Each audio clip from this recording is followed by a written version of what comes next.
What's up, my friends, and welcome back to the Influence Exchange. I'm your host, JV, and I want to start by saying thank you. Thank you for showing up today, for choosing growth, and for investing in yourself. If you're new here, welcome to the community. If you've been rocking with me through episodes 1 through 5, you already know this podcast is about real influence, not titles, not followers, not hype, but how we show up in life, at work, at home, and within ourselves. And today's topic might be one of the most important conversations we ever have. Self-belief, confidence, and becoming your own source of validation. Because here's the truth. Before anyone believes in you, you have to believe in you. Before the opportunity comes, before the promotion comes, before the support arrives, before the results show up, self-belief is the foundation. Today, we're going to break down how confidence is built, why doubt shows up, and how you develop unshakable belief even when life gets loud, messy, and uncertain. Now let's get into it. Self-belief is one of the most powerful fears in your life, and most people don't even realize it because confidence isn't personality traits, it's mindset. It's not about being the loudest voice in the room. It's not about being extroverted. It's not about pretending you have it all together. It comes down to one core belief. I am capable. That single sentence can change the direction of your life because self-belief impacts everything. How you communicate, did you speak with clarity or hesitation? What opportunities you pursue? Do you step forward or step back? How you handle setbacks, do you crumble or course correct? How you lead others, do people feel your conviction or your doubt? How you see yourself, do you view yourself as limited or limitless? And here's the truth, most people never say it out loud. People don't follow the most talented person, they follow the most confident one. Because confidence singles direction, confidence singles stability, confidence singles belief, and people gravitate towards belief. This isn't theory, this is proven. While doing my research, I read about the University of Melbourne study. Individuals with higher self-belief earned more, were promoted faster, and performed better. Not because they were more skilled, but because they trusted themselves enough to take action. Also on the Journal of Personality and Social Psychology, confidence increased perceived competence, meaning people are most likely to believe you can succeed simply because you believe you can. In other words, confidence creates credibility before results ever do. That's influence. Here's the part no one talks about. Most people are not held back by lack of skill. They're held back by the lack of belief. It's not failure that stops people. It's the fear of failure. Doubt kills dreams before failure ever gets a chance. And that doubt doesn't shout, it whispers. You're not ready. You're not good enough. What if you fail? What will people think? Those whispers become wars. And the more you repeat them in your mind, the more real they feel. So the real question becomes, what story are you telling yourself about yourself? Are you talking yourself into your potential or out of it? Are you your own advocate or your own obstacle? Because the voice you hear the most in life is your own. Your internal dialogue shapes your confidence. Your confidence shapes your decisions. Your decisions shapes your outcome. So, if you want to change your life, you must first change the story you believe about yourself. And that's why self-belief matters. It's not arrogance, it's not ego, it's ownership. Ownership of your potential, ownership of your growth, ownership of your future. Because before the world believes in you, you have to believe in you. Before we move on, I want to pause for a moment and ask yourself, where in my life am I playing small because I don't believe in myself yet? Is it at work, in a relationship, in a dream you've been sitting on, in a goal you keep delaying?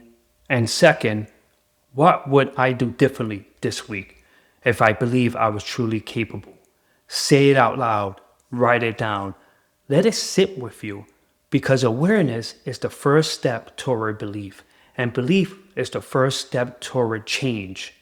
If you feel comfortable, share your answer with me. I love to hear your story. Who knows, your breakthrough might inspire someone else. Let's get real for a minute. Self doubt doesn't kick down the door. It doesn't scream. It doesn't announce itself. It whispers, "You're not ready. You're not good enough. Someone else could do this better. What if you fail? What will people think? Why even try?" And those whispers might sound small, but they're powerful. Because over time, those whispers become wars. Wars that block opportunity, wars that shrink dreams, wars that limit potential, wars that keep you standing in the same spot year after year. And here's the hardest part. Most of those wars are built in our minds, not in reality. Self doubt sounds like logic. It doesn't always feel emotional. Sometimes self doubt diagnoses itself as being realistic or protecting yourself. You say things like, "I'm just not ready. It's not the right time. I need to learn more fast. I don't want to embarrass myself." But underneath those excuses is one truth. You're scared, not of failing, but of being seen trying. Doubt shows up the closer you get to growth. Think about it.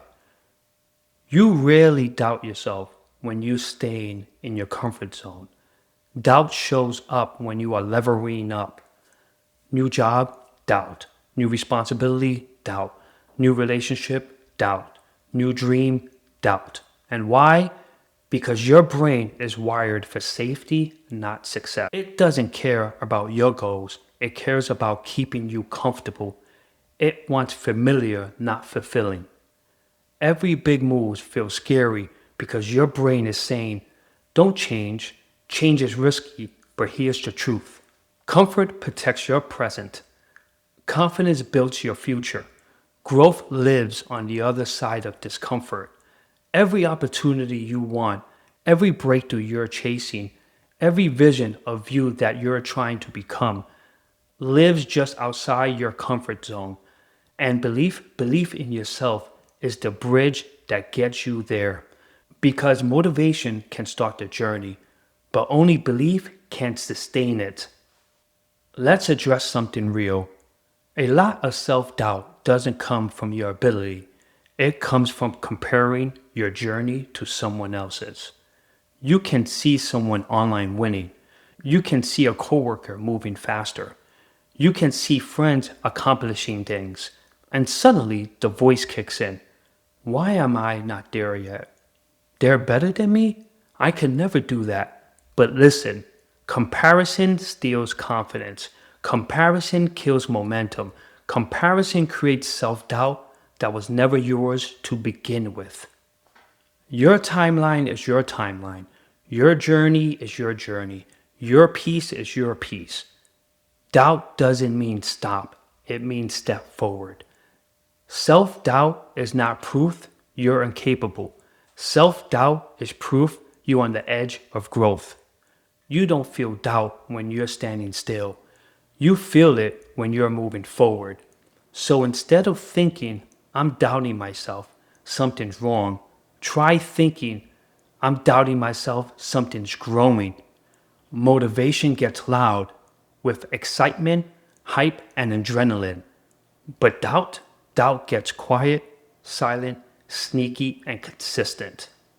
And that's why self belief has to be intentional.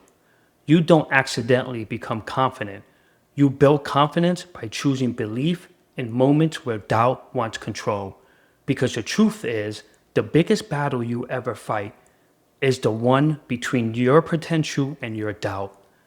And the voice you feed the most wins. Let me be honest with you. I lived this.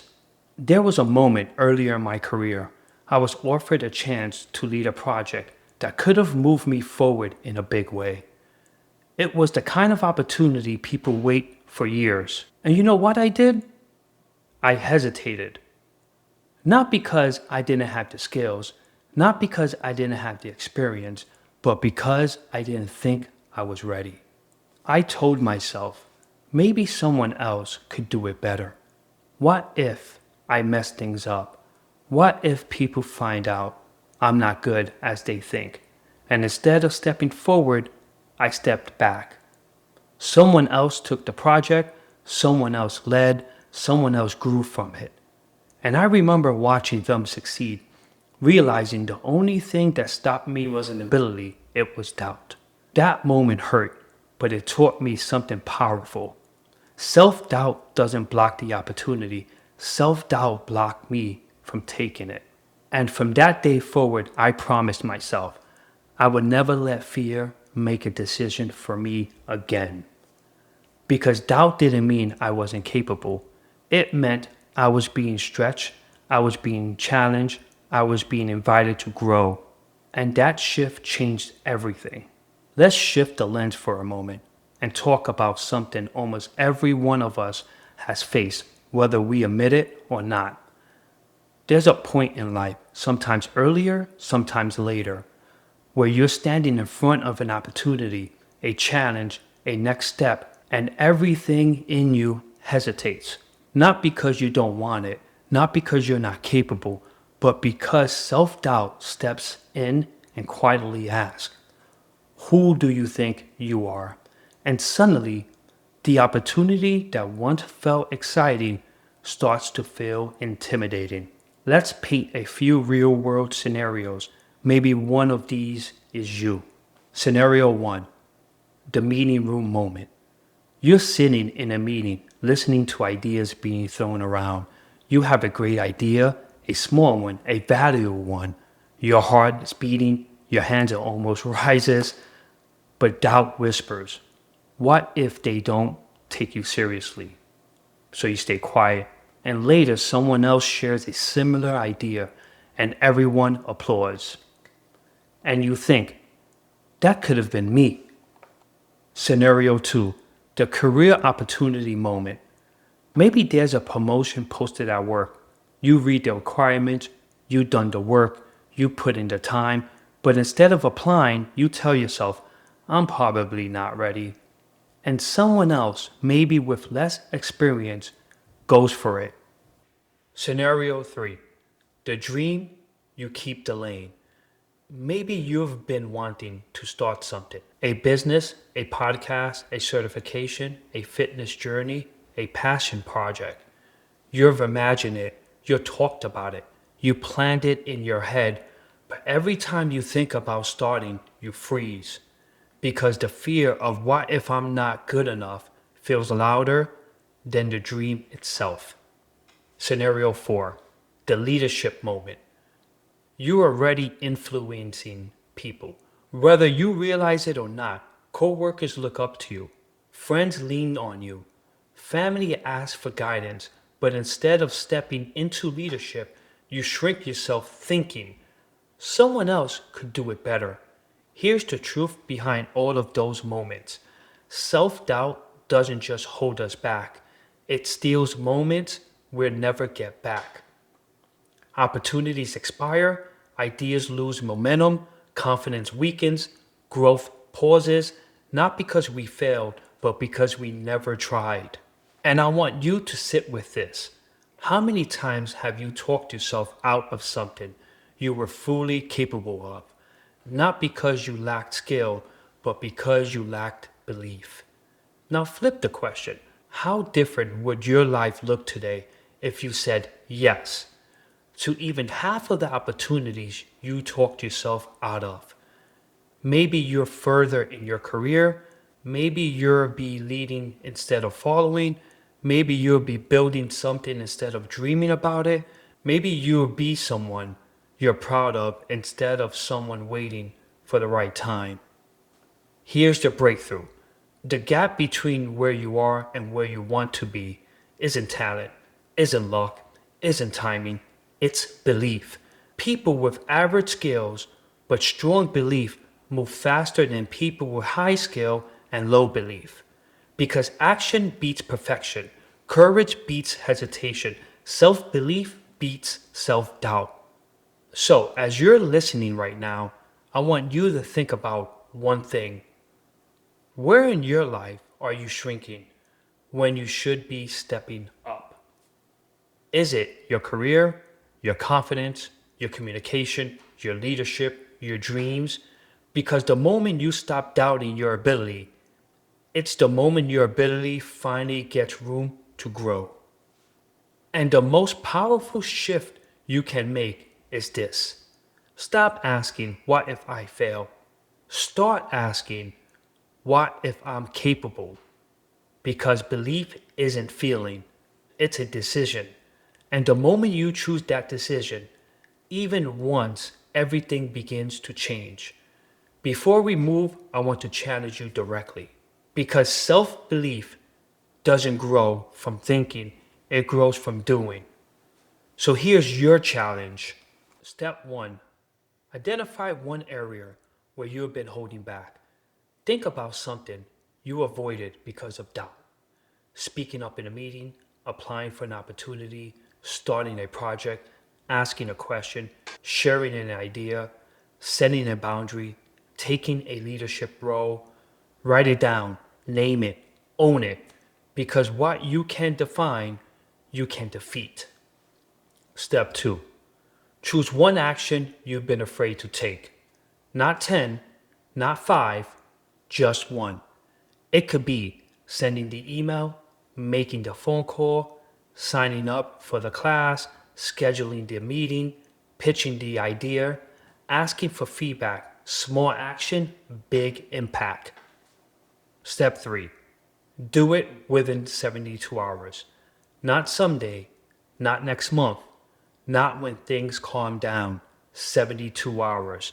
Why? Because research shows that if you don't act within 3 days, the likelihood of taking action drops to almost zero. Momentum dies, doubt returns, the window closes. So this time, you move. Step 4.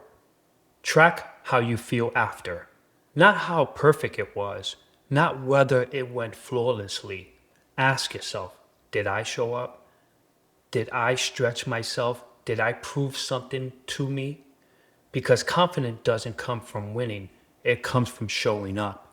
And last, step 5, share it. You don't need to share the details just to win.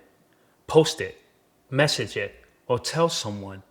Or tag the Influence Exchange if you want the community behind you. Because when you speak your progress out loud, you strengthen it.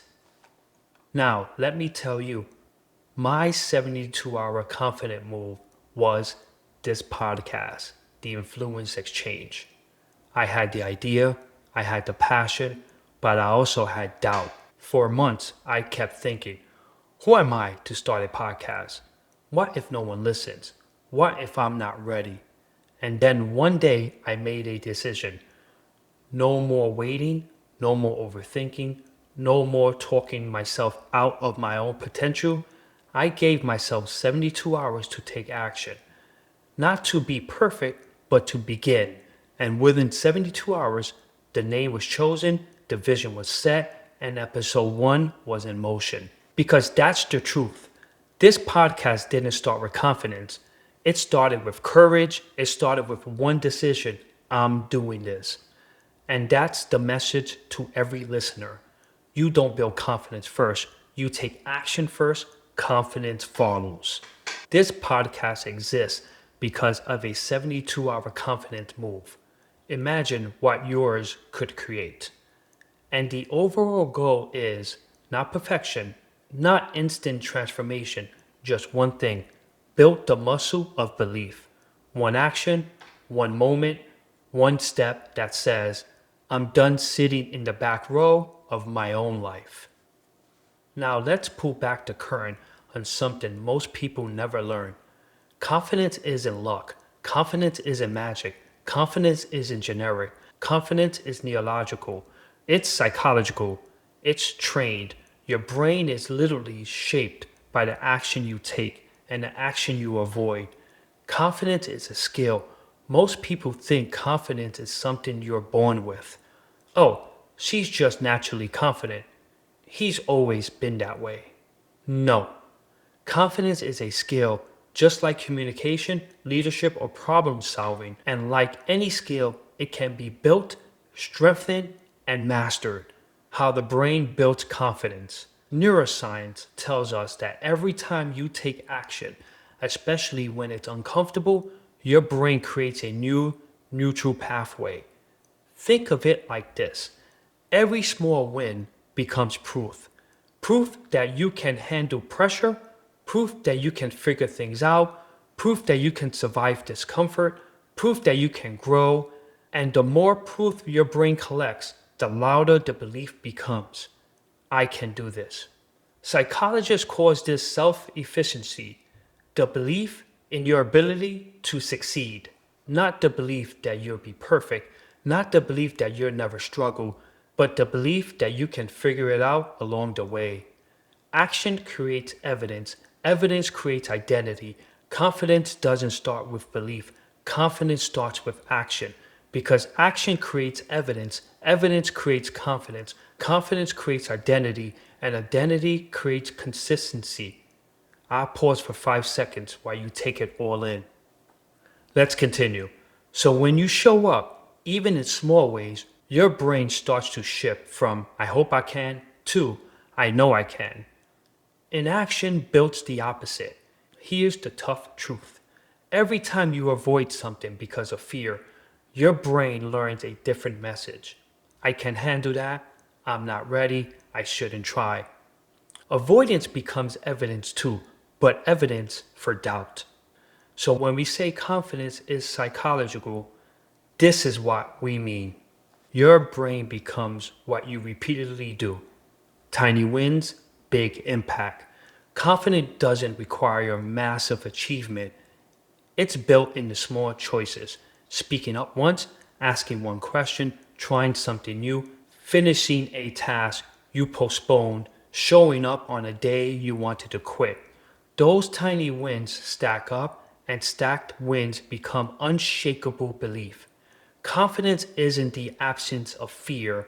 A lot of people think confident people feel fear.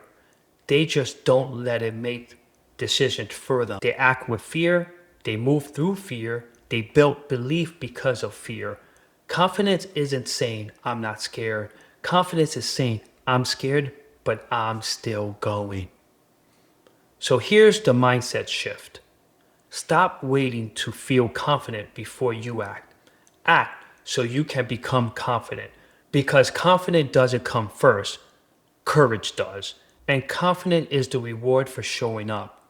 So now that we understand the power of presence and how your energy influences every room, let's talk about something critical. How do you manage your energy internally instead of letting your energy manage you?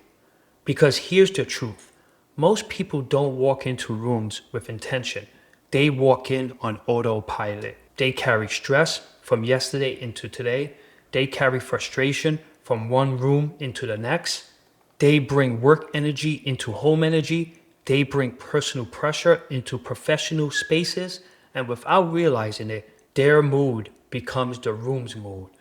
So let's break down a practical system. Simple, realistic steps to help you control your presence before you ever say a word. Pause before you enter. This alone can change everything.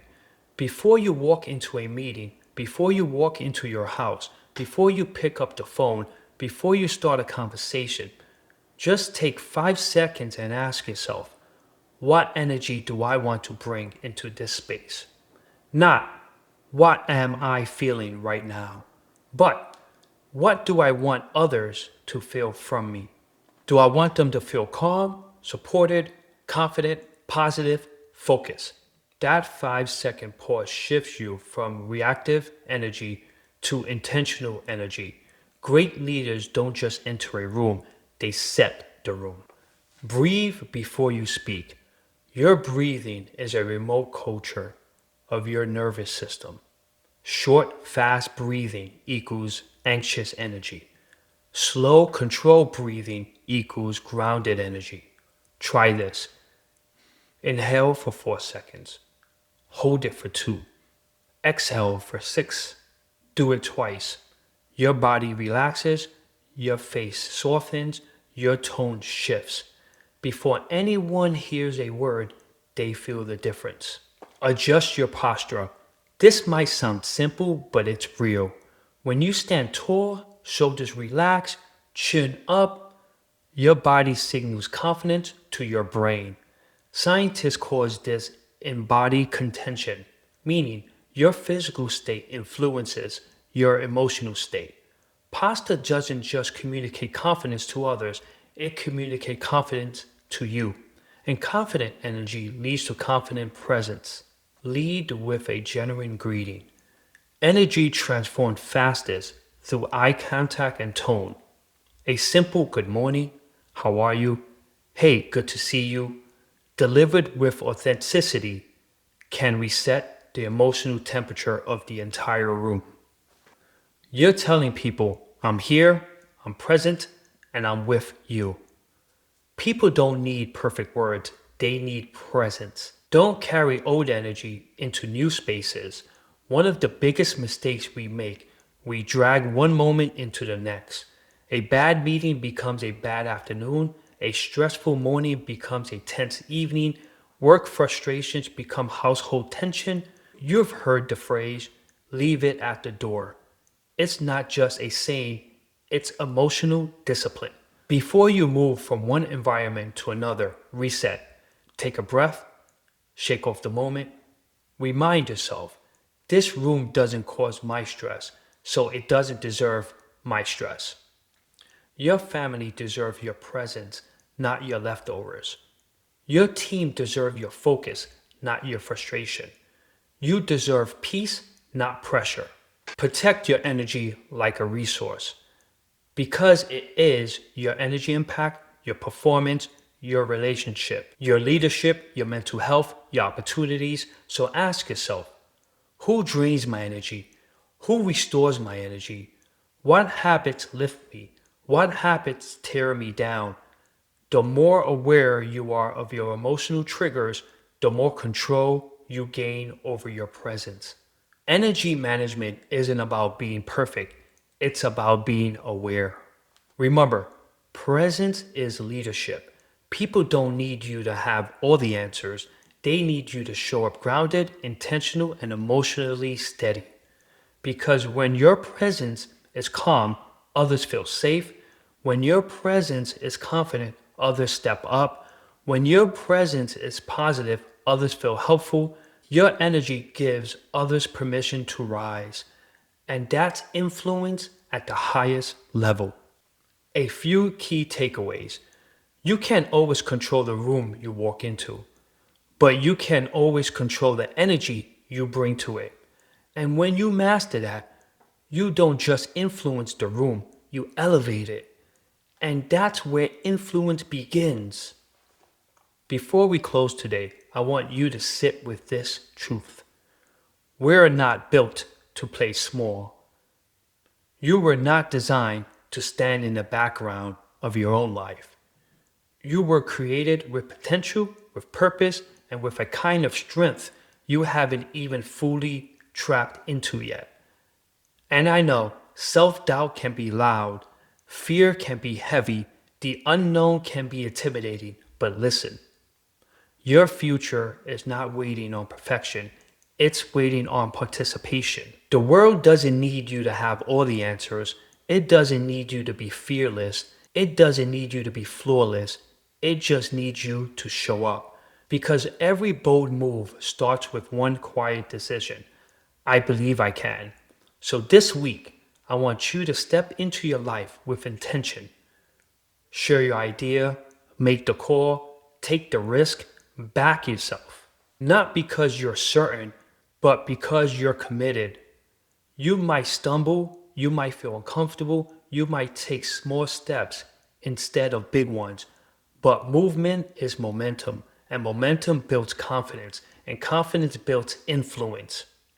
Remember this, your self-belief is the foundation of every breakthrough you will ever experience.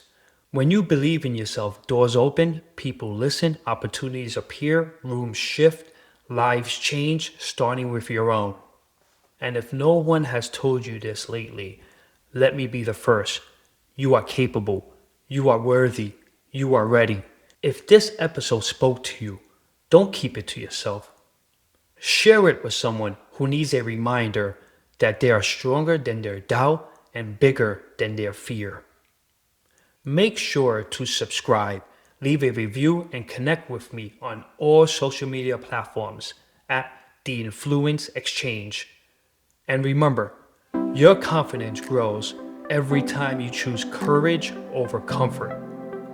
I'm JV. Stay curious, stay consistent, and keep influencing others.